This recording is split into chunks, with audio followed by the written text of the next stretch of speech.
Waktu menunjukkan pukul 1 siang, saat Asam dan Revan sampai di Bandara Udara Internasional Juanda, Surabaya.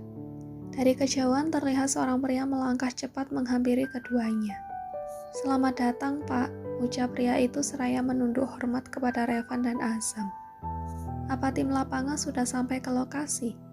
tanya Asam sesaat setelah membuka kacamatanya. "Sudah, Pak, proses evakuasi korban juga sedang berjalan," jawab pria itu. "Kalau begitu kita mampir ke masjid terdekat sebelum kemudian langsung ke lokasi," ucap Asam.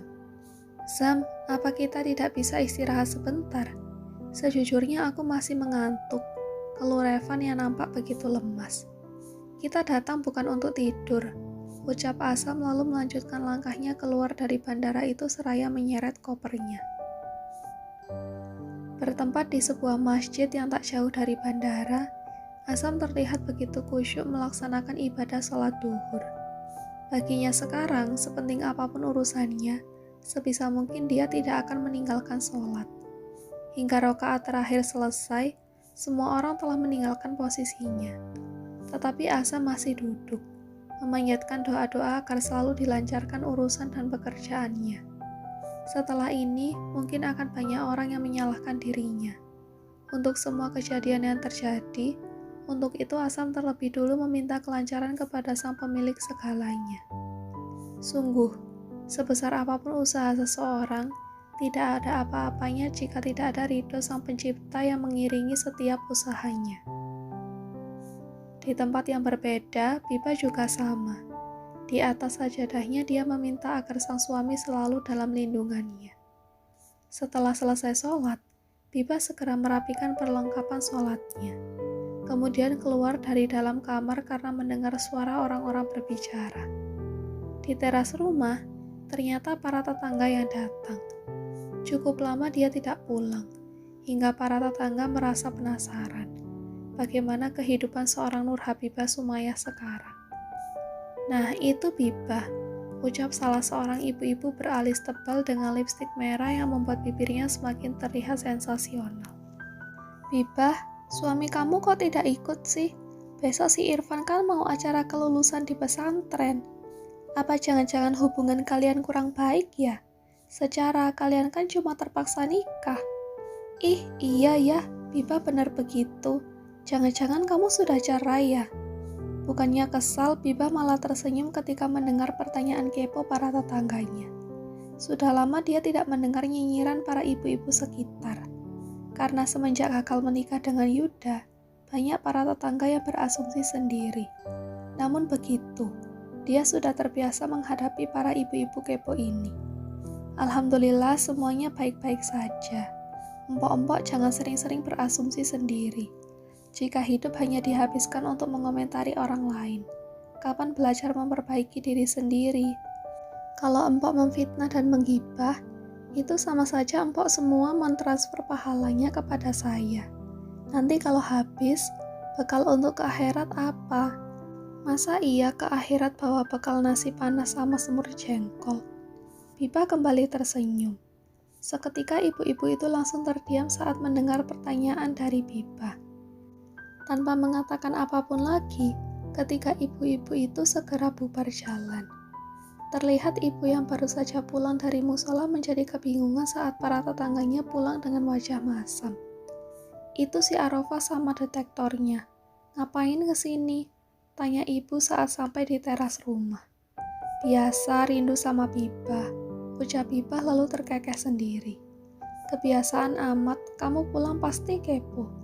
Lama-lama ibu ulek juga itu mulutnya," ucap ibu seraya memenangi kepergian ibu-ibu tadi. "Sudah Bu, ayo masuk." Biba segera menarik sang ibu agar masuk ke dalam rumah. Mobil yang membawa Asam dan juga Revan akhirnya sampai ke lokasi proyek.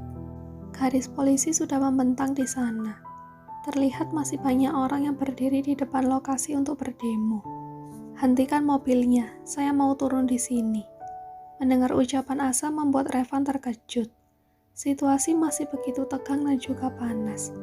Tentu saja tidak memungkinkan untuk Asam bertemu langsung dengan orang-orang itu. "Sam, kamu jangan gila. Kamu lihat mereka membawa senjata, bawa batu lagi. Kamu jangan aneh-aneh, Biba belum siap jadi janda. Seorang pemimpin itu turun dan mendengarkan keluhan para bawahannya.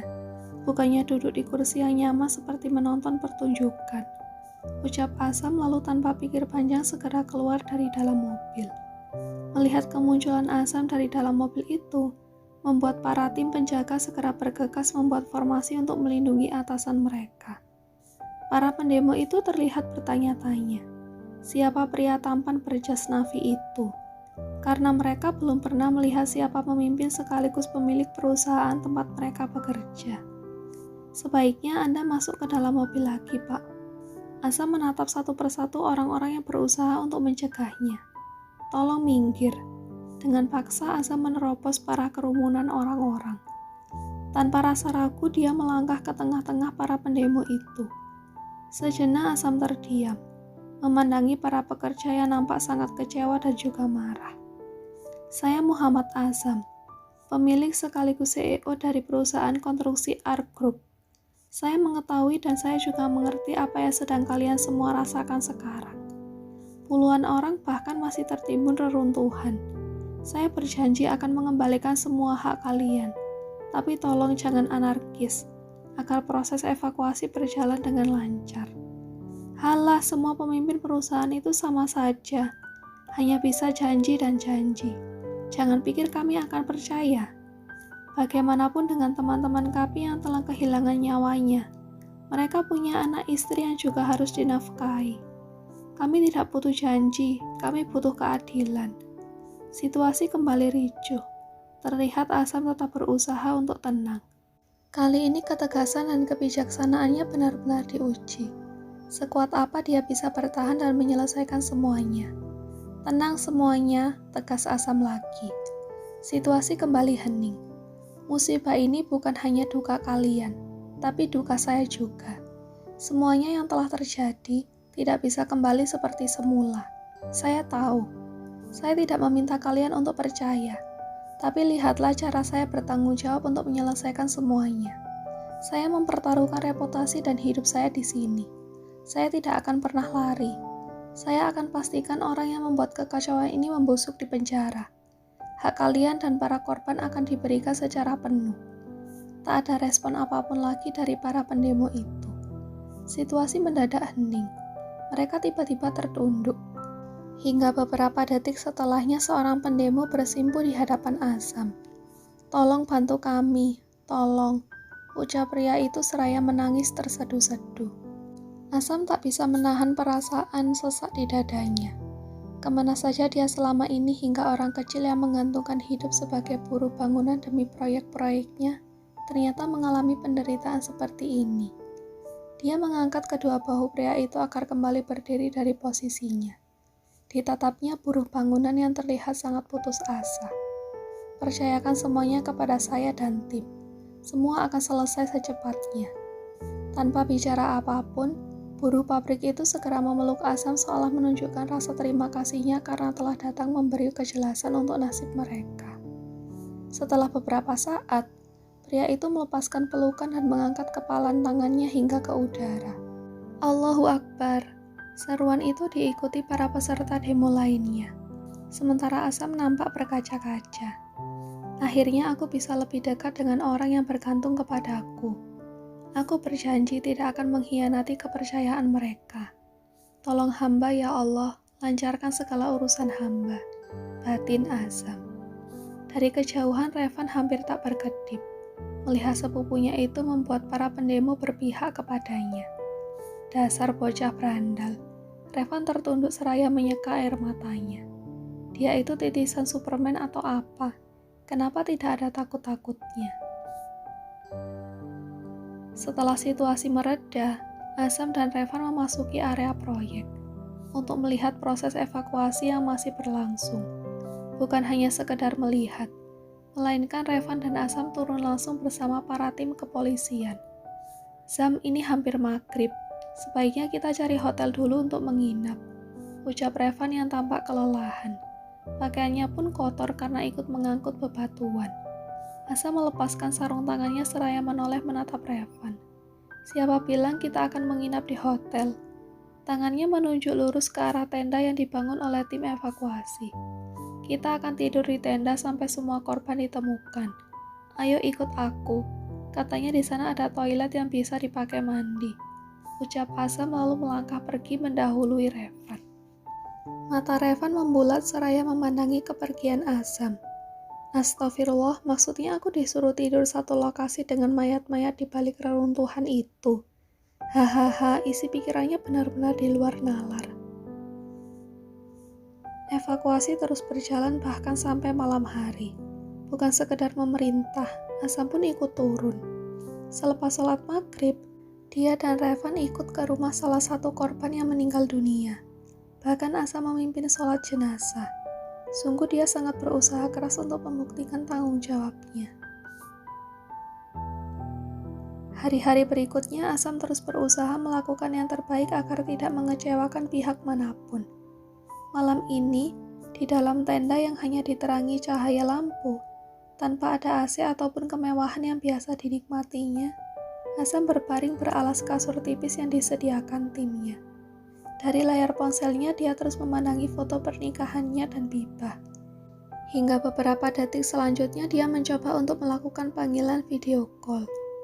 Assalamualaikum, Mas. Asam tersenyum, karena akhirnya bisa melihat wajah sang istri meski hanya dari layar saja. Waalaikumsalam, tadinya aku pikir kamu sudah tidur, makanya aku tidak menelepon. Tidak, aku tidak bisa tidur, Mas. Mas Asam tidur di mana? Masih di tenda. Aku tidur di lokasi proyek. Di sini dingin, tidak ada kamu di sampingku. Aku sangat merindukan kamu. Kamu masih setia menungguku, kan? Mas Asam bicara apa sih? Belum 1 bulan kita berpisah, tapi Mas Asam sudah mempertanyakan kesetiaanku. Asam terkekeh kecil seraya bangkit dari posisi terbaringnya. Aku takut kamu berpikir aku mengabaikanmu. Aku juga takut kamu merasa sedih karena aku. Maaf ya Bibah, Mas tidak bisa berada di sisimu sekarang. Tidak apa-apa Mas, malahan setiap sholat aku selalu berdoa agar urusan Mas dilancarkan. Selalu dalam lindungan Allah. Percayalah, setiap keputusan yang Mas ambil, ada doaku di dalamnya. Harus tetap semangat, oke? Mata Asam nampak berkaca-kaca. Dia yang tadinya lelah kini kembali merasa bersemangat mendengar dukungan dari sang istri. Terima kasih sayang, kamu adalah sumber kekuatan terbesarku sekarang. Waktu hampir menunjukkan tengah malam, saat Asam dan Bibah bercerita tentang hal yang mereka lewati masing-masing. Sementara di samping Asam, Reva sedang berbaring sambil meringkuk di dalam selimut. Dia tidak benar-benar tidur, melainkan sejak tadi dia mendengar pembicaraan pasutri itu. Begini nasib jadi bujangan, gumamnya. Jadi bagaimana? Sepertinya Yunita benar-benar ingin bercerai dari kamu. Tadi dia menelepon kakak untuk memberitahukan bahwa dia akan mengajukan gugatan perceraian ke kantor pengadilan agama. Ucap kakak Yuda untuk memastikan apakah adiknya akan mengambil keputusan yang sama. Yuda mengusap wajahnya dengan kasar. Dia tidak pernah bermimpi hidupnya akan menjadi sekacau ini. Rasa bersalah tiba-tiba saja memenuhi pikirannya. Apakah perceraian memang jalan satu-satunya yang harus ditempuh? Setelah beberapa saat berpikir, Yuda segera berdiri dari posisinya. Aku harus bicara dengan Yunita sekarang. Aku tidak bisa melepaskan dia dengan cara seperti ini. Yuda segera bergegas keluar dari ruang tamu rumah kakaknya. Entah sudah terlambat atau tidak, dia akan tetap menyusul Yunita yang kemungkinan saat ini sudah sampai di kantor pengadilan agama. Penyesalan memang selalu datang terlambat, dan saat ini Yuda baru saja mengalaminya. Setelah berkonsultasi dengan Kiai Ja'far, mata hatinya seolah terbuka. Dia yang tadinya membenci Yunita, kini perlahan sadar bahwa apa yang dia lakukan selama ini kepada istrinya itu adalah sebuah kesalahan. Sekitar 20 menit perjalanan, akhirnya mobil yang dikendarai Yuda dengan kecepatan tinggi sampai di halaman kantor pengadilan agama Jakarta Selatan. Dia segera turun dari mobil seraya terus mencari-cari siapa tahu saja Yunita masih berada di luar kantor tersebut. Setelah beberapa saat mencari, Tiba-tiba langkahnya terhenti saat melihat Yunita keluar dari dalam kantor tersebut. Tanpa pikir panjang, dia segera menghampirinya. Melihat kedatangan sang suami membuat Yunita kaget. Dia rasanya ingin menghindar, namun tubuhnya terasa kaku hingga hanya bisa diam. "Yunita, apa kamu sudah memasukkan gugatan perceraian kita?" Tanpa menjawab apapun, Yunita hanya menganggukkan kepalanya. Kepala Yuda tertunduk. "Ternyata seserius ini kamu ingin berpisah dariku." Ucapan Yuda membuat Yunita berdecak tak percaya. Ditatapnya sang suami dengan sorot mata penuh kekecewaan. "Aku hanya mengabulkan keinginan kamu. Apa ada yang salah? Sekarang aku tanya, apa kamu mencintaiku hingga tak ingin berpisah dariku?" "Yunita, aku merasa sangat bersalah kepadamu.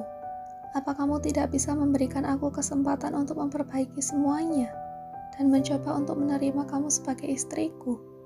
Yunita kembali menundukkan pandangannya seraya menyeka air mata yang tiba-tiba saja mengalir dari sudut mata. "Tidak perlu. Sejak awal aku terlalu memaksakan diri untuk memiliki kamu. Sekarang aku terlalu lelah. Aku malu dengan diriku yang dulu. Terima kasih semua waktu yang kita lewati bersama. Aku sudah merasa cukup sekarang. Assalamualaikum." Yunita segera melanjutkan langkahnya. Dia tidak ingin goyah meski Yuda menawarkan dia merajut kembali pernikahan yang sejak awal mereka mulai dengan cara yang salah. Mempertahankan pernikahan tanpa dasar cinta seperti menggenggam setangkai mawar yang penuh duri, dan semakin digenggam, maka tangan akan semakin terluka. Yuda mencengkeram erat kedua tangannya dengan kepala tertunduk. Dia menyesali semua yang telah dia lakukan kepada Yunita. Dan dia menyesali setiap detik yang dia lewati dengan sia-sia, tanpa mencoba untuk membuka hati kepada wanita yang dia nikahi itu. Waktu demi waktu berlalu. Hari ini tepat 1 bulan. Semua korban reruntuhan telah ditemukan. Asam didampingi Revan dan juga pihak kepolisian mengumpulkan para buruh bangunan untuk mengembalikan uang gaji mereka secara cash. Setelah semua selesai, Azam masih harus pergi ke kantor kepolisian untuk ikut menyaksikan proses penyelidikan seorang pria yang telah menyebabkan kekacauan ini terjadi. Dan mungkin selama beberapa hari ke depan dia akan ikut memantau persidangan. Sesampainya di depan kantor, Revan turun lebih dulu seraya menggulung lengan bajunya. Aku benar-benar sudah tidak sabar bertemu si Abu Jahal. Akan ku ketok kepala botaknya biar sadar. Bisa-bisanya dia mengambil hak orang lain. Sudah, jangan emosi, ayo masuk, ucap Azam lalu melangkah mendahului Revan. Kebiasaan tuh anak, habis ngomong langsung jalan saja, ucapnya sambil menggelengkan kepala. Alhamdulillah ya Allah, setelah lulus akhirnya setiap hari bisa bangun siang, makan mie instan buatan sendiri. Nikmat mana lagi yang kau dustakan, ucap Irfan penuh syukur. Biasanya ketika masih di pesantren, para santri dibatasi untuk mengkonsumsi mie instan dan makanan yang kurang sehat lainnya. Para santri juga dituntut untuk bangun lebih awal, melaksanakan sholat subuh kemudian mengaji sebelum akhirnya mengikuti aktivitas belajar. "Siapa bilang kamu sudah bebas? Bulan depan kan kamu harus berkuliah," ucap Bibah yang tiba-tiba saja datang dan langsung duduk di samping sang adik. "Iye tahu, tapi Kak Biba juga harus menepati janji. Katanya kan mau belikan aku motor baru," ucap Irfan dengan mata memicing. "Hayo lo, gak boleh dusta sama anak kecil." "Astagfirullah, kecil dari mananya kamu, Van? Jari tangan kamu saja sudah lebih besar dari kakak. Insya Allah nanti dibeliin kalau lulus masuk universitas. Ngerti kan?" "Ngerti dong, masa enggak?" "Iye Maimunah, sebagai seorang kakak satu-satunya kenapa sih suka sekali membuat adik tertekan? Kalau tidak lulus motornya tidak jadi." "Hah, iyalah, ngapain beliin motor untuk orang yang malas? Oke, tapi kalau aku berhasil masuk dan nilai tesku di atas rata-rata, mobil dong, abang ipar kan banyak dinarnya," ucap Irfan sambil menyenggol bahu sang kakak. "Dasar ngelunjak, tahu ah." Di tengah kekesalannya, tiba-tiba saja indera penciuman Biba mendeteksi bau yang kurang sedap, hingga membuat dia menutup hidung. "Van, kamu belum mandi ya? Kepala kamu bau santan basi tahu, ucap Biba sambil menutup hidungnya dengan telapak tangan. Astagfirullah Kak Biba, bener-bener deh. Sebelum sarapan juga sudah mandi ini, pakai parfum ayah, rambut pakai minyak zaitun. Kurang wangi apa akunya? Ucap Irfan kesal. Biba terus mengendus hingga akhirnya dia melihat semangkuk mie instan di atas meja ruang tengah. "Weh, kamu masak mie apa sih? Baunya aneh." "Lah, ini mie biasa. Indomie kari ayam pakai sawi, potong cabai rawit dan 2 butir telur." "Aneh Kak Biba, ini enak tahu." Irfan mengangkat mangkuk itu ke hadapan sang kakak. "Nih, coba." "Weh." Biba kembali mual saat sang adik mendekatkan mangkuk mie itu padanya. "Jangan deket-deket ah." Tak tahan dengan aroma mie instan itu, Biba segera beranjak pergi dari tempat tersebut. Sementara Irfan masih duduk di sana, memandangi kepergian Biba dengan raut wajah bingung. Kenapa lagi tuh istri orang? Faktor umur kali ya, hidungnya mulai konslet.